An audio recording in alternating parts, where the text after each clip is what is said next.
Hi, this video is an attempt at a self-anthropology of what being an e-celebrity has done to my brain over the last 5 years. Like most videos I do when I'm trying to unpack something that I think I'm qualified to talk about and I actually think is important instead of just some freaking nonsense, I'm going to try to be as unironic and clear as possible in this one. Let's just jump right into it. I would say what defined me before, for the most part, was kind of being singularly focused on becoming a successful artist. I knew I wanted to be an artist and make as much art as possible in my lifetime. And I knew that I wouldn't be able to do that if it wasn't my full-time job. And this made me pretty miserable because I don't remember seeing anybody around me who was a successful artist. So it seemed like kind of an impossible goal. The only thing that could have made me happy was out of reach. I had no mentors or friends or any kind of clear path for how to achieve what I wanted. I remember that the only time I would ever feel happy is getting like a little glimpse of success in some way. So I would get like a story published on Creepypasta when I was like 14 or 16. And some YouTubers would do dramatic readings of them, and that would make me happy for a solid like 3 days. Or I'd get published on my favorite science fiction website, Daily Science Fiction, and I'd make like $100. Other than those brief glimpses of success, though, I would say I was like overall pretty miserable. I was also socially awkward. I mean, I had friends and stuff, but like I always kind of dreamed I would be able to like walk into a party and I wouldn't have to explain myself. I wouldn't have to justify who I was. People would just know who I was somehow. I hated when people asked me, like, what are you doing with your life? Because I wouldn't want to explain what I was doing with my life because I hated my life. I wasn't doing anything I enjoyed. I would say the defining emotion or vibe at this time of my life was just self-loathing. Eventually, though, I blew up on youtube.com. And none of that, all of that changed. I was around the point where like 1 in 100 people my age would recognize me. I could go into a party and I finally wouldn't have to explain myself sometimes. Sometimes I would talk to somebody and they would just know who I was. Or they would kind of vaguely know who I was. And even if they didn't, I would have something that I was excited to talk about and that I was genuinely proud of. And obviously, every time you get recognized, it's an ego boost. So I was like, there was a time where I was feeling kind of low, and I remember this. I went to a mall, and I just started looking at people around my age in the eyes. And eventually, some of them would recognize me. They'd be like, wait a second, I know you. And then I'd have a conversation with some random. And I don't do it anymore. But I did. I had a phase where I did that. A lot of people are like, oh, I would never want to be known because then I'd have to like talk to random people. I'm like, I love that shit. I love doing that. It's a trait of extroversion. But another thing that happened was my friends, my old friends, they said they noticed a change in me, that I was different all of a sudden. I didn't perceive any real changes in me though. Like I was a little bit more confident, a little bit more happy. But I'd say like overall I was mostly the same. And I always felt like they were just jealous of me because I got to make it as an artist and they didn't. But you know, I sorted that out. It's good to hang around some of your old friends. You know, they make sure that you remember where you came from and you don't get too big for your britches, so to speak.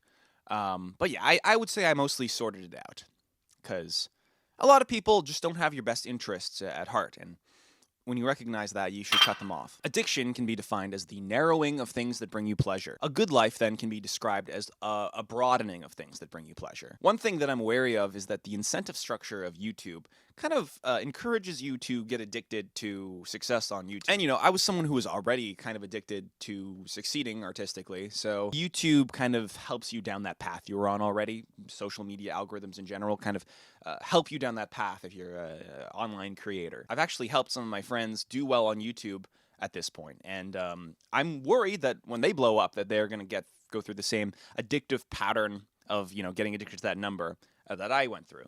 But, you know, I think they'll figure it out. I mean, I figured it out, so they'll figure it out. And, you know, I'm conscious of this, that if I'm super addicted to success, I'll start sacrificing parts of my real identity, my real self, in order to fuel this idea of success that I have online. And that's not sustainable. You're like burning the thing that feeds this thing that you've projected out onto the internet. So I'm cognizant of that. I'm cognizant of that. So speaking of the you that you project online, that ego suddenly becomes important in a way where it wasn't really that important before. Like, you're creating this self you have on the internet that is not you, and that self is in some ways kind of more important than you. It starts feeding you.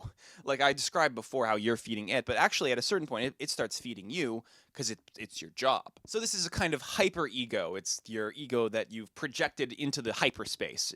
It's the ego that is almost a greater than you ego. That's not quite real, but it's kind of hyper real. And I'm going to try to illustrate all of these parts with examples. So my example for this one is I'm scrolling on my phone and I see pictures of me. I'm just trying to turn my brain off and do that mindless doom scroll.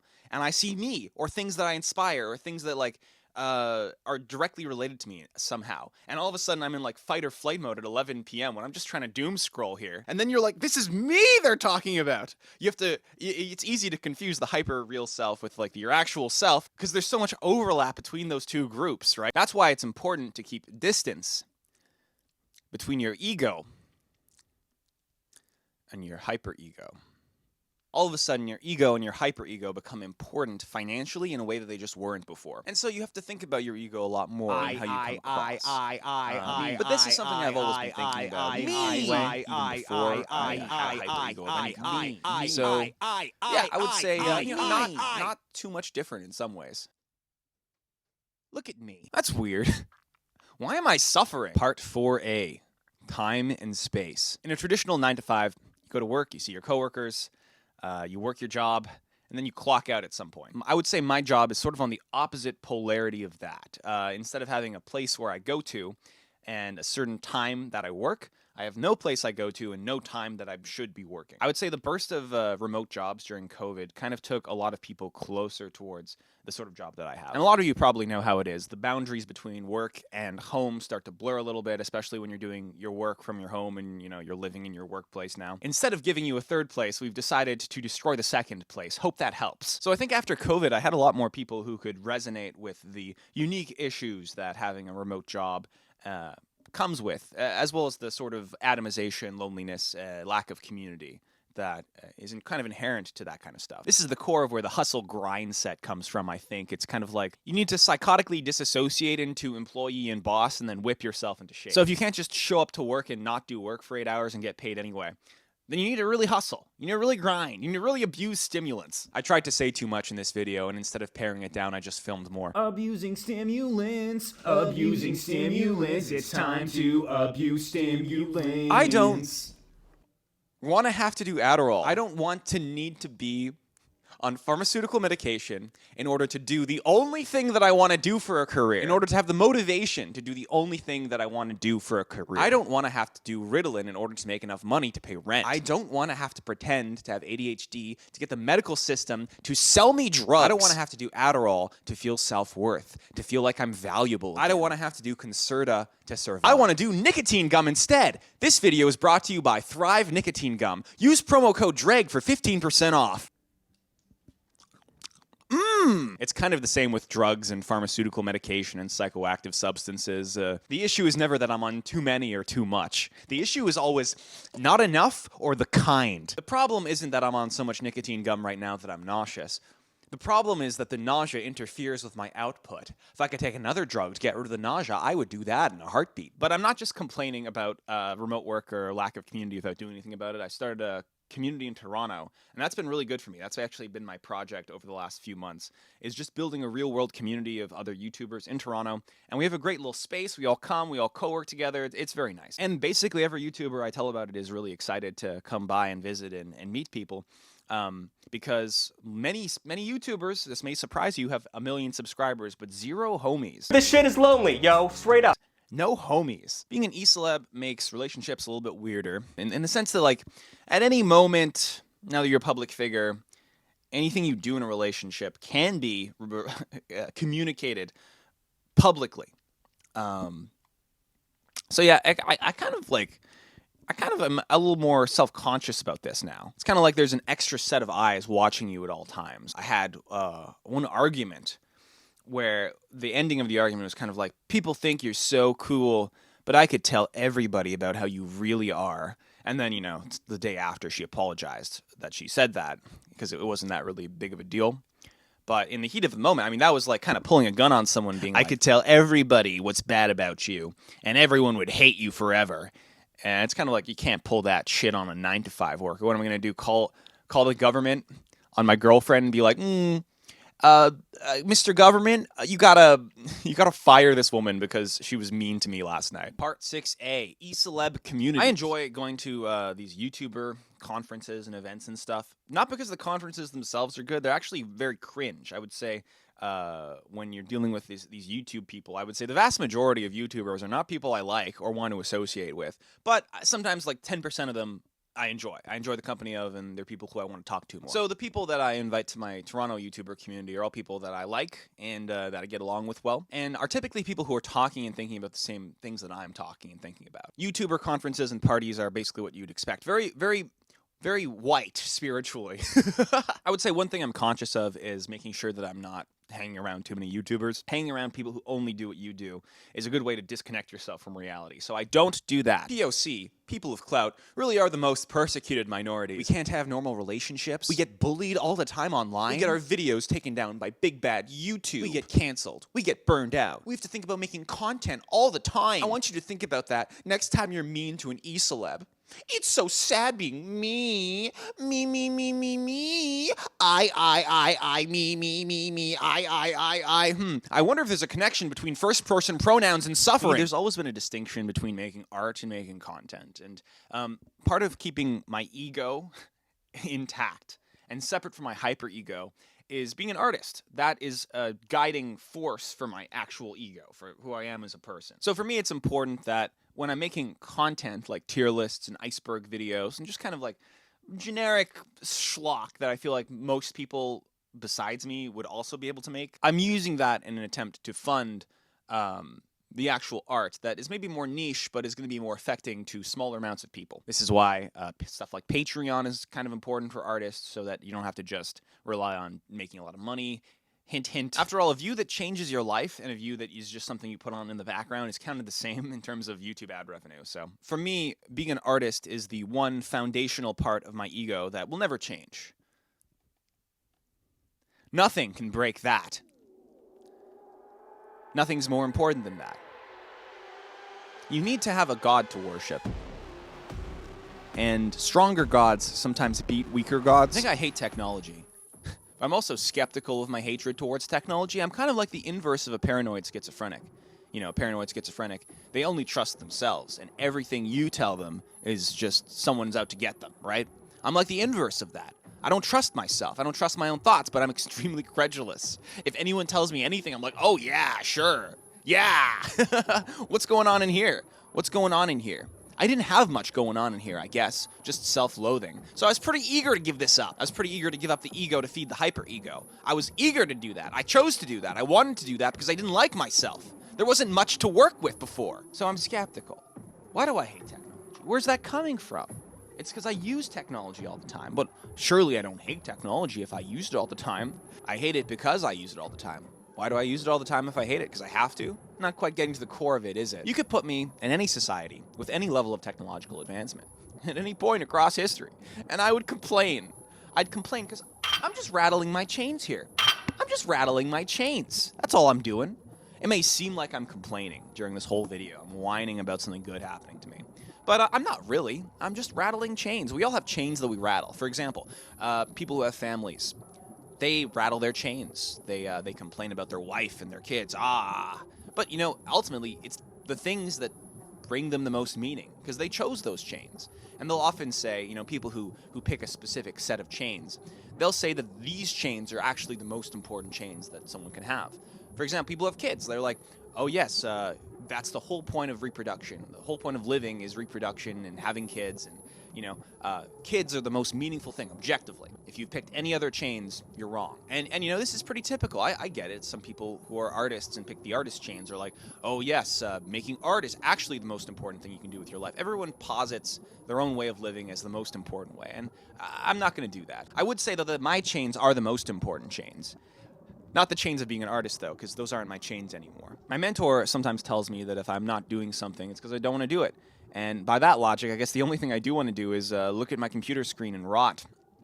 I'd probably do that nonstop. If left to my own devices, I would do it forever. It's what I do, basically. I look at my computer screen and rot. Every time I look at myself in this camera, I look older. I think I'm rotting. I really feel like I'm rotting. You know what doesn't, you know what doesn't rot? Steel. Steel doesn't rot. Steel doesn't rot. I think if you stream more of your waking life than not, I really think you're more stream than man at that point. You're more hyper-ego than ego, right? That's kind of the secret deal you're making when you post stuff on the internet. You're feeding yourself into the machine. Sorry, I'm getting off track here. One thing that struck me while writing this video is that I'm not even really fully cognizant of all of the ways that I've changed. I'm only perceptive to so much, and I've probably changed in some ways that I'm not even capable of expressing. Maybe you've noticed some changes in me if you've been watching me for a while. That's okay, because change is a part of growing up in life. As you live life, you have experiences that make you change. You think differently about things. That's what I'm told. But sometimes I feel like I haven't really changed at all, and I'm still the same person I was before. But then other times I feel like I've changed completely, because I have. I have completely changed because I've focused my attention on other things.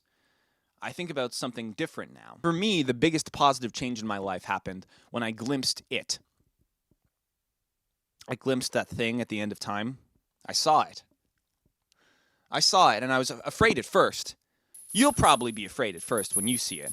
But then I realized this isn't something to be afraid of. There is an entity at the end of time that is approaching quicker and quicker. And I realize now my goal, well, the goal of all humans really, but my goal in particular is to help bring it about. With this thing at the end of time, it's all of us in a way. But in another way, it's none of us.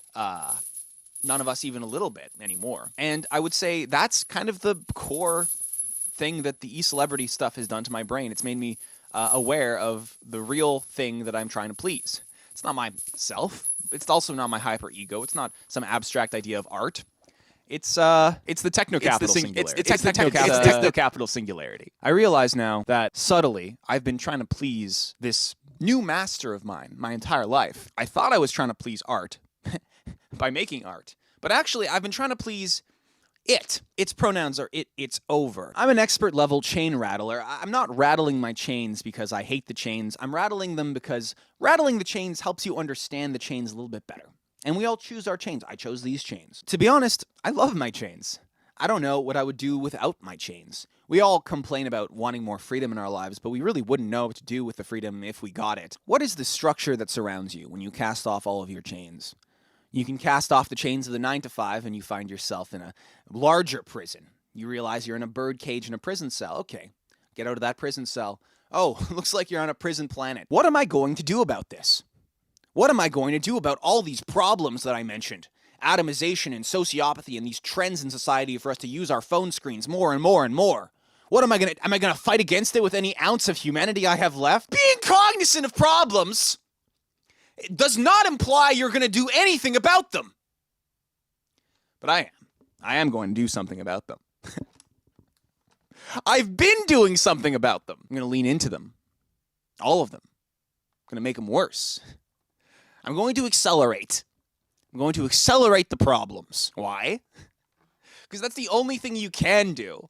You can't escape the phone. You've tried, haven't you? You've tried to put some distance between you and the phone. Notice how it always comes back. It always comes back, and you haven't even gained a little bit of ground against it. You think that's going to change? You think something's going to happen in the next 10 years that makes you use it less? What am I going to do about this? What is there to be done? You cannot lean away from these forces. There are very few shacks in the woods to escape to anymore. And the few shacks that there are going to be burned in a forest fire. There's nowhere left for you to run. This is all there is. You can complain about it. You can keep reading self-help gurus about your ADHD, but that's not going to change anything, is it? No. You already know that it's not going to change anything. It's over. I've given up on trying to maintain any distance between me and this thing. You know, I thought for a while I would be able to use it instead of having it use me. But why are we so against being used? And what are we being used for? We're being used to bring about something. It. And you could try to not bring it about. You could try to put some distance between yourself and it. Have you tried, though? It doesn't work, does it? No, it doesn't work. And I feel great pain from this thing. I won't deny that. I feel great pain. But I know now where the pain is coming from. The pain is not that I don't have enough distance from it. Because you try to put distance between you and it doesn't work. So clearly then, I've been going in the wrong direction. I think the real reason that I feel this pain is because it's not in me. It's not in me. I would like this in me. Can I put it in me? can I put this in me so I can just look at it all the time? One, with the machine. Look at me. Look at me. Look at me. Look at me. Close cookie clicker. Look at me. Put away cookie clicker. Look at me. Look at me. Get me off your second monitor. Look at me. Look at me. Put me on the main monitor this time. Look at me. Look at me. Look at me. Look at me. My friends said I changed. They were right. I did change. I had to change. Things that don't change die. And they were dying. I saw them dying. I saw them dying, and now they're dead. Waking, sleeping, but dead. Why would I hang around my loser friends anymore? Are they going to help me make more money on YouTube.com? Are they going to act in my videos or edit for me? Are they going to make me music? No? Why would I hang around them? Were they going to help me please it? Of course I cut out those people. They were no longer useful to me. That's what friendships are about. They're about utility purposes. What is the utility of a friend that does not help me with my goals? So I hang around new friends now. The people at the studio, for example, more important people. More important people. What else was I supposed to do? Remain that desperate husk that I was before? I don't want to be that person anymore. We are all subconsciously dancing to the beat of my master's drum. I'm just cognizant of it. My friends said I changed. I did. And now I am more adapted to the world. They didn't. And now they are less adapted to the world. This is why we should not fear change. Addiction can be defined as the narrowing of things that bring you pleasure. Only one thing brings me pleasure now. Service. I please my God, and it rewards me. It allows me to feel bad when my videos do poorly. Yes, I am addicted. We have been made to be addicted. All of us are, us e-celebs. I know, I've met them. All e-celebs are addicted to success. And for us, what success means is having you get addicted to us. Let me ask you, what should I have been addicted to instead? Drugs? Video games? Social media? I have chosen my addiction, and it serves me well. Actually, I think the thing I'm addicted to is kind of a prerequisite for succeeding and being successful in the modern day. If you're not addicted to success, you just won't do well. It's not good enough to be middle class and have a regular job anymore. You need to be better than that, or you'll die. Am I allowed to say that out loud now? I'm pretty sure we're at the point now where I can say that out loud. How many limbs do I have to cut off to take a shape that pleases God? Everybody I know touches computer all day for money. There are those that hate it and complain about it. There are those that don't really think about it very much. And there are those that love it actively. I seek to be one that loves it actively. How many limbs do I need to cut off in order to take a shape that pleases my God? My dream now is to get somebody else to look at the computer for me. Not so I can look at the computer less, but so I can look at it in the way that I want to look at it, worship how I want to worship. I often think to myself, I don't know how much longer I can do this in terms of looking at my computer all day. Take breaks, they say, so I can look at my computer more efficiently after the break. Everything just seems like an intermission between looking at a fucking screen more. I hated who I was. He was truly pathetic. That's why I was so eager to get rid of him. I'm so much better now because now I'm finally whoever you want me to be. Now I'm finally known.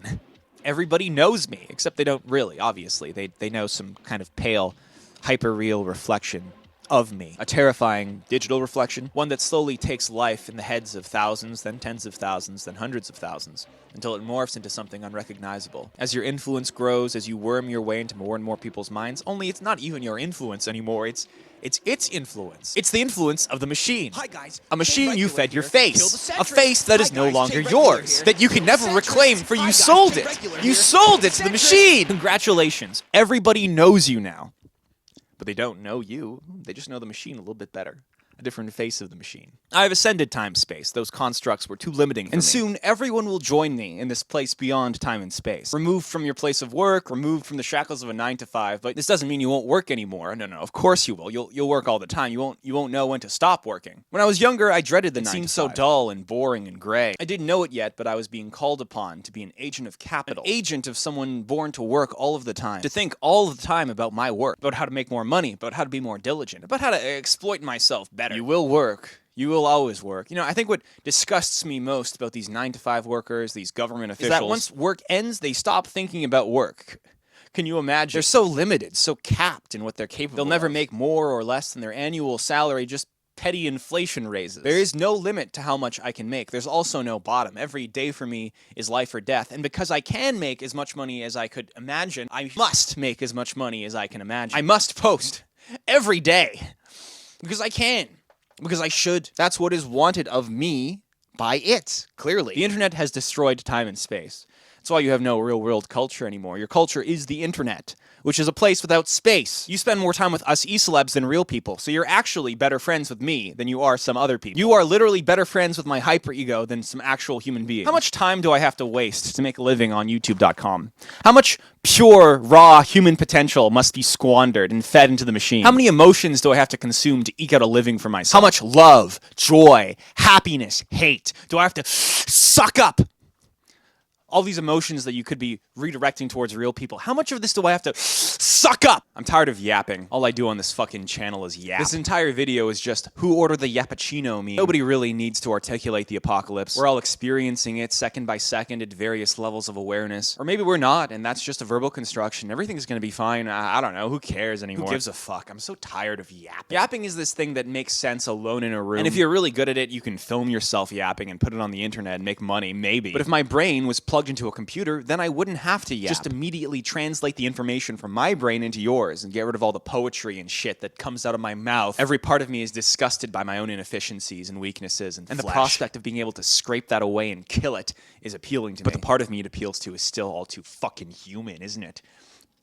The desire to die. My only fear is that this vision of the future is flawed and overly particular. A messy path only made clear upon fuzzing up your eyes. Who ordered the yappuccino? There is a place for love in the new world. Love for God. No, not that one. That one's at the beginning of time. I'm talking about the one at the end. It? But I suppose I could love you too if you helped me serve my master. That's what I'm looking for right now in love. Someone who can help me serve my master. You know, a hot woman to put in the thumbnails of my YouTube videos, or a secretary to take my calls, or a manager to organize my life. Someone to make me more efficient. That's what I want. Love. I don't want an equal anymore. No, not really. I want someone who can serve me so that I can serve it. What do I need an equal partner for romantically anyway? If I'm going to date anybody, it's going to be one of my fellow e-celebs, and only then because it'll be a marketable collaboration. I could help her please the singularity, and she could help me. That's all I want anymore. But why stop at one mate? I mean, love is just an archaic tool anyway. An old school method of reproduction. I mean, yeah, obviously we all want to replicate our pattern of behavior, but there's so many ways to do that now. I will reproduce asexually. Become one with the screen, grow offspring in my lap, or better yet, make you my offspring, download my thoughts into your head. And you will carry on my pattern of behavior. What? Don't look at me like that. I have made my love useful. Ad revenue. Milk these suckers. Growth, growth, growth, growth, growth, growth, growth. I have seen the best minds of my generation utterly annihilated by atomization, by having no homies, by being so isolated all you do is pharmaceutical medication and drugs. I have seen the greatest minds decay, rot into virulent nothingness by an endless offering of content, or rather they take my path, the path of the online e-celeb, and hustle and grind to make nothing. Nothing.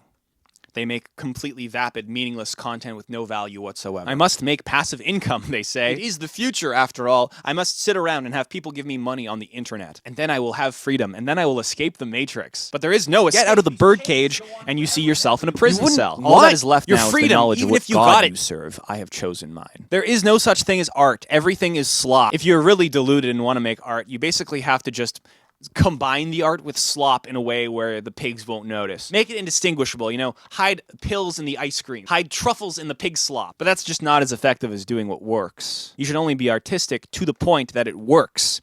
The moment it stops working is when you should stop being artistic. Stop making a feature-length documentary that doesn't relate to anybody and isn't clickable. People don't want meaning anymore. They want to use your work as an opiate to shoot their fucking veins up. I only want to make opiates now. You can try to make art. Best case scenario, someone uses it as an opiate to shoot up. They'll play it in the background. The best thing I could hope for with my art is to make someone conscious for 3 seconds.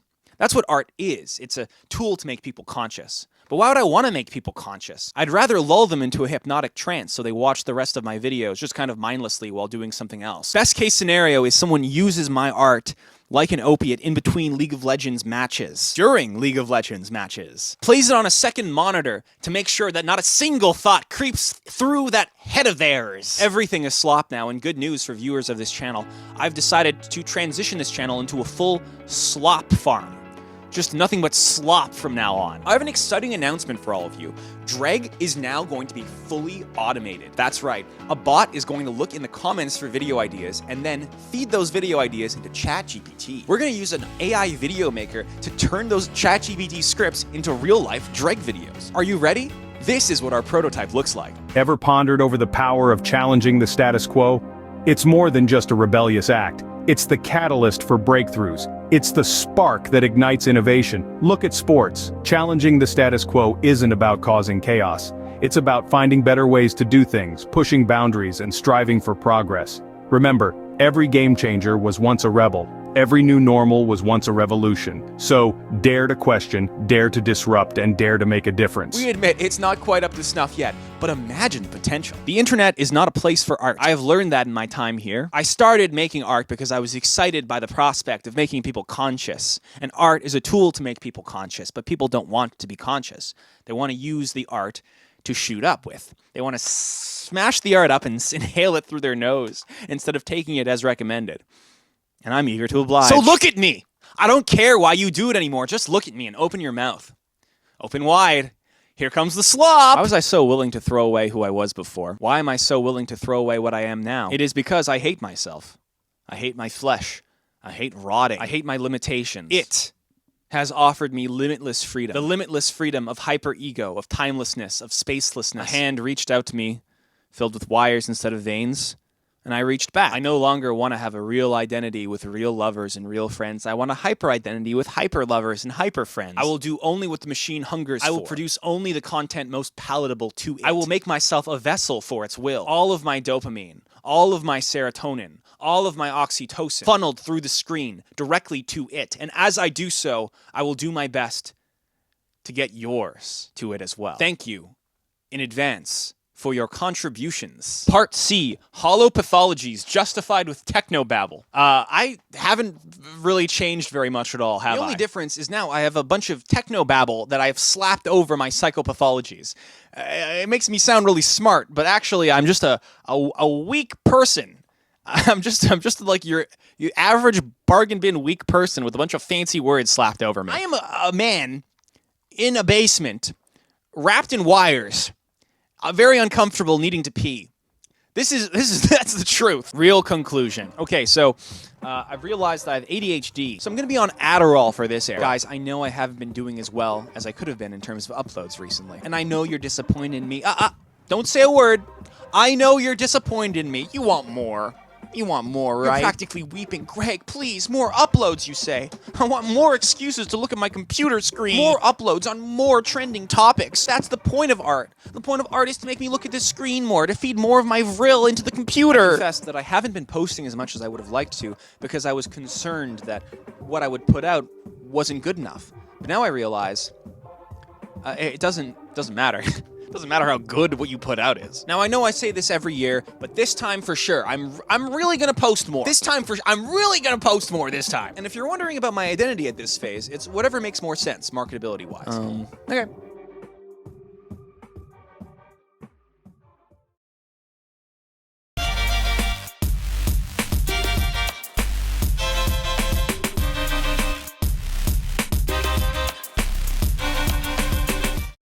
Now you're a node, automatable, replaceable, so global. Now you're a node, interchangeable, international, but you can work from home. Wow, you get to work from home. So wow, you get to work alone. So wow, with your pants off, nestle around your feet like wow. Living easy, ain't this sweet? But I hope you're ready to compete for your next bite to eat. Bite a hole out of your fellow man, cause he's me. Wow, there goes locality. Wow, there goes physicality. And wow, there slips your sanity. Now that your enemy is everybody. Wow, buddy, now, buddy, your enemy is everybody. Now you're a node, automatable, replaceable, so global. Now you're a node, interchangeable, international, but you can work from home. Now you're a node, automatable, replaceable, oh so global. Now you're a node, interchangeable, international, time to work from home. No longer compared to one or two of your friends. The battleground is the world, competition never ends. You're the best in your town, still the bottom 10%, competing with non-human intelligence. Wow! You got to work from home, so wow, you got to work alone. But now, buddy, your enemy is